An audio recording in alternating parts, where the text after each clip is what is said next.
Welcome back to the channel. If you've ever tried reconciling your accounts in QuickBooks Online and run into an incorrect beginning balance, you know how frustrating it can be. The good news?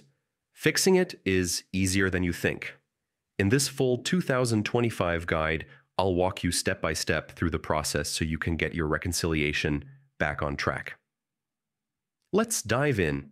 First, sign into your QuickBooks Online account by navigating to the login page and clicking Sign In.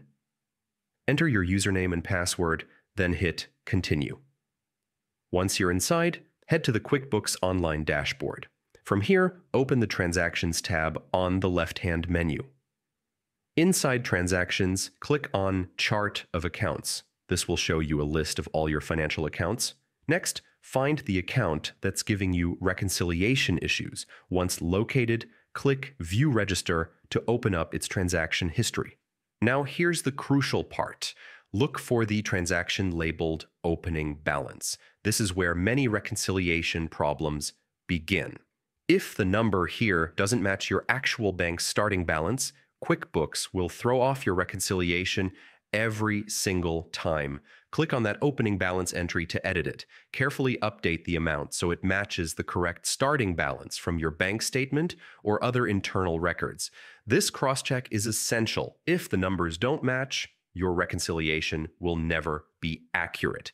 Before saving, double-check everything. Small mistakes can create bigger issues later. Once you're confident, click Save to lock in your changes. QuickBooks will now update the register with your corrected beginning balance, and your reconciliation should run smoothly from here. And that's it. By fixing the opening balance directly in your register, you eliminate one of the most common headaches QuickBooks users face during reconciliation. If you found this tutorial helpful, don't forget to hit the like button and subscribe for more QuickBooks tips, tricks, and full guides. Drop a comment if you'd like me to cover another QuickBooks topic in detail. Thanks for watching, and I'll see you in the next one.